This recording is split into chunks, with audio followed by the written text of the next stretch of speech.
Oi, sexto ano, tudo bom com vocês? Mais uma vez aqui, professor Felipe, capítulo 23 agora. 23 ou 22? Acho que é 23. Deixa eu só apertar, acho que eu descubro rapidinho. Capítulo 22 agora.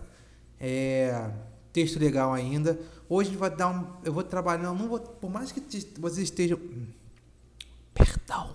Por mais que vocês estejam vendo o ECA ali na tela, a gente não vai falar de novo sobre o ECA, a gente vai abordar uma outra questão, tá?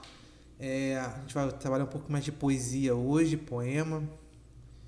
O. Por mais. Então, vamos lá. A primeira coisa que eu quero que vocês façam e relembrem sobre o ECA é a estrutura do texto. Lembra? Um artigo com caput, com vários parágrafos, ali a parte inicial do artigo, dizendo sobre o que o artigo trata, o que o artigo fala. Depois vem as várias definições, como abordar, quais são os... Lembra disso? Isso é importante hoje. A estrutura do texto, porque a gente vai trabalhar com a linguagem do texto poético e a linguagem do texto legal. Apresentação e vamos lá. Aqui eu tenho o texto do Carlos Heitor Coni, Estatuto do Homem. Eu acho que é dele ou do Tiago, esqueci o nome. Vamos lá. Artigo 1. Fica decretado que agora vale a verdade, agora vale a vida, e de mãos dadas marcharemos todos pela vida verdadeira. Não é um texto legal como a gente está acostumado a ler. Fica decretado que agora vale a verdade. Mas aqui não tem uma definição tão clara de verdade, né? Agora vale a vida e de mãos dadas marcharemos todos pela vida verdadeira.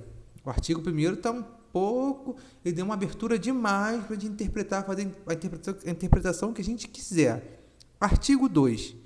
Fica decretado que todos os dias da semana, inclusive as terças-feiras mais cinzentas, têm direito de converter-se em manhãs de domingo. Não parece, de novo, Eu vou ler o texto todo. Depois a gente vai discutindo. Artigo 3. Artigo 3º.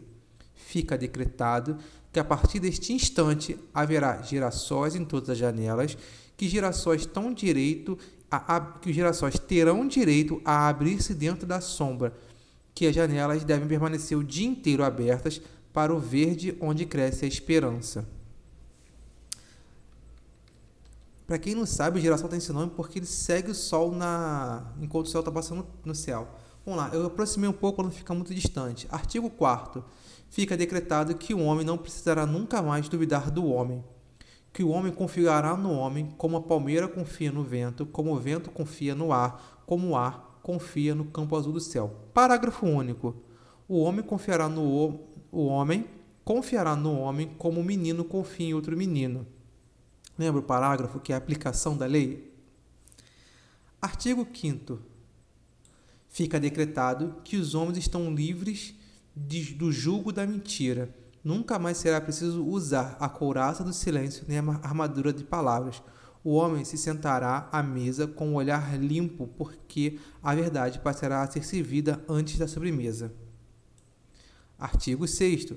Fica estabelecida durante 10 séculos a prática sonhada do profeta Isaías, e o lobo e o cordeiro pastarão juntos, e a comida de ambos terá o mesmo gosto de aurora. Artigo 7º. O decreto irrevogável fica estabelecido o reinado permanente da justiça e da claridade, e a alegria será a bandeira generosa para sempre desfraldada na alma do povo. Artigo 8º. Fica decretado que a maior dor sempre foi e será sempre não poder dar-se amor a quem se ama, e saber que é a água que dá à planta o milagre da flor. Artigo 9, o artigo 9, fica permitido que o pão de cada dia tenha o homem o sinal do seu suor, mas que, sobretudo, tenha sempre o quente sabor da ternura. Artigo 10º. Fica permitido a qualquer pessoa, a qualquer hora da vida, o uso do traje branco. Artigo 11. Fica decretado por definição, que o homem é um animal que ama e que por isso é belo, muito mais belo que as estrelas da manhã. Artigo 12. Decreta-se que nada será obrigado nem proibido, tudo será permitido, inclusive brincar com os rinocerontes e caminhar pelas tardes com uma imensa begônia na lapela. Lapela, begônia é uma flor, lapela é aquela a camisa de botão. Na camisa de botão tem aquela parte onde fica o vou botar gravado, aquilo é lapela, é a parte de cima da camisa de botão, tem que ser camisa de botão. Parágrafo único. Só uma coisa fica proibida: amar sem amor. Artigo 13º. Fica decretado que o dinheiro não poderá nunca mais comprar o sol das manhãs vindouras. Expulso do grande baú do medo, o dinheiro transformará em uma espada fraternal para defender o direito de cantar e a festa do dia que chegou. Essa alusão ao baú do medo, para quem não lembra ou quem não conhece, é uma intertextualidade com o texto ai meu Deus, fugiu, a caixa de Pandora, né, o baú de Pandora. Quem não lembra a história, Pandora abriu um baú dado por Zeus ao seu esposo e de lá saíram todos os medos do mundo e ela conseguiu fechar a tempo, guardando só a esperança dentro do baú. Para quem não lembra, é isso aí. Para terminar, o artigo final, fica proibido o uso da palavra liberdade, a qual será suprimida dos dicionários e do pântano enganoso das bocas. A partir deste instante, a liberdade será algo vivo e transparente, como fogo ou um rio, e a sua morada será sempre o coração do homem. Beleza? Felipe, eu não entendi nada desse texto. Esse texto não é um estatuto, ele não é um texto legal. Sim, concordo com vocês, ele não é um texto legal, contudo ele é uma poesia. E como poesia, ele tem uma linguagem muito mais conotativa do que denotativa. Ou seja, as palavras vão ganhar um outro sentido, um sentido mais figurado do que um sentido real.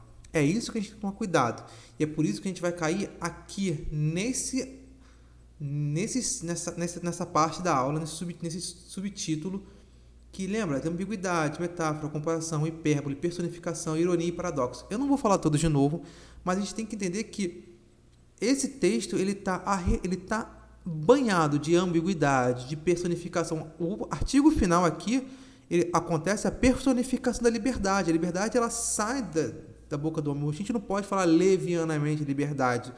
A liberdade vai se tornar um ser vivente e vai andar entre a gente. Aqui, ó, a partir desse instante, a liberdade será algo vivo e transparente. Se tornou um animal, um ser humano, ou seja, ele se tornou um ser vivo, como fogo ou um rio. E sua morada será sempre o coração do homem. Tá? Então, a gente tem essa questão de quase uma personificação aqui. A gente vai trabalhar com antítese, ambiguidade, múltipla interpretação, a questão de misturar cor com sentidos. Essa é uma linguagem poética, gente. Ela vai depender muito da nossa leitura, da nossa interpretação, do nosso conhecimento de mundo, para que ela faça mais sentido. Então, a ideia dele... Reparou que todo o artigo parece um artigo de exposição preliminar? Todo o artigo. Por quê? Cada artigo desse está falando de uma forma de que estabelece a relação. E olha só, a questão é que como a gente tem que ler a única coisa que eu posso falar para vocês é que a gente tem que ler esse homem como ser humano. Ou seja, pode ser um homem, uma mulher, uma criança, um idoso, uma idosa, não importa. Adolescente, agora a gente aprendeu adolescente, pré-adolescente, não importa. Todo mundo tem esses direitos. É claro que isso aqui não é um texto legal, que passou pelo crivo do legislativo da nossa pátria, mas é um artigo, é um poema, uma poesia. Então, se a gente volta aqui, eu vou voltar artigo por artigo. Artigo 1, fica decretado que agora vale a verdade. Agora vale a vida e de mãos dadas marcharemos todos pela vida verdadeira. Então, aqui a gente tem essa junção de vida e verdade. Então, vale a verdade e vale a vida. Então, a gente vai marchar pela vida verdadeira. Essa mistura, tá vendo? Essa ideia é quase não um paradoxo, porque são ideias divergentes, mas são ideias que não se juntam, mas ele acaba juntando. Lembra paradoxo? Vamos lembrar lá o que é um paradoxo. Eu queria que tinha aqui. Aqui, ó, paradoxo. Para quem não lembra paradoxo, fica muito mais fácil lembrar paradoxo com isso aqui, ó. Pai, não estou com sono ainda. Para ninar, o senhor pode me contar um paradoxo? O Magneto consegue erguer o martelo do Thor. Para quem não sabe, o Magneto ele não é digno de levantar o martelo do Thor, mas ele consegue por causa do poder. Paradoxo. Beleza? Então, essa parte deixa quase um paradoxo muito próximo. Então, vamos para o artigo 2º. Fica decretado que todos os dias da semana, inclusive as terças-feiras mais cinzenta, tem o direito de converter-se nas manhãs de domingo. Aqui eu tenho uma antítese, ou seja, estou juntando duas ideias contrárias. Uma terça-feira cinzenta, terça-feira triste, com um domingo feliz. Tá vendo? Assim, a ideia do cinzenta, uma manhã cinzenta, aquela manhã chumba, aquele dia que você acorda, abre a janela e tá aquele dia cinzento. Eu adoro dias assim, ai, sabe? E domingo, porque assim, parece que terça-feira de manhã, tudo cinza, tudo chão, tudo muito quieto. Agora compara isso com um domingo ensolarado, amanhã de domingo ensolarado, a gente tem a antítese. Ou se você quiser, tem 4 paradoxos. A antítese a gente não tem aqui não. Ou seja, essa união de ideias separadas.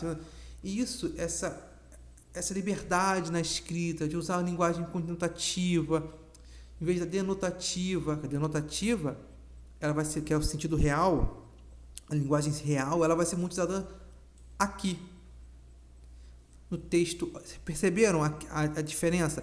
Enquanto aqui eu uso a linguagem real, eu tenho que ter o mínimo de interpretações possíveis. Eu quero que as pessoas interpretem aquilo que está escrito aqui, nesse texto, no Estatuto do Homem. O autor usou a linguagem conotativa, deixando você fazer a interpretação que você quiser. Voltando ao artigo 2º, manhã de terça-feira mais cinzenta. Imagina uma manhã cinzenta, uma manhã cinza, com céu cinza, pouco o céu, a gente não dá para ver o sol, quase chovendo. Até esses dias, mais tristes, eles podem e têm o direito de se tornar um dia alegre, um dia feliz. O que o autor faz isso? Ele compara o dia real, um dia que a gente consegue olhar pela janela e ver, uma terça-feira cinzenta, o meio da semana, com o final de semana, que é o momento que a gente tem mais liberdade, que a gente sai para brincar. Sairia, né? Ninguém tá saindo não, né? Pra brincar. Só que não é um dia cinzento, é um domingo ensolarado, como as pessoas esperam que o domingo seja. Então, assim, cada vez que a gente lê mais aprofunda mais a leitura, vamos lá, artigo 3º, fica decretado que, a partir deste instante, haverá girassóis em todas as janelas e que os girassóis terão o direito a abrir-se dentro da sombra. As janelas devem permanecer o dia inteiro abertas para o verde, onde cresce a esperança. Lembra que uma coisa que as pessoas muito fazem é ligar cores a sentimentos. Então lembra que eu estou ligando, geralmente quando a gente fala de esperança, lembra lá do Réveillon. Branco significa paz, amarelo significa dinheiro, e a gente tem o verde que significa esperança. Isso a gente leva para tudo. Uma coisa interessante sobre o girassol, que eu já falei isso já, mas não vai custar nada repetir. Conforme o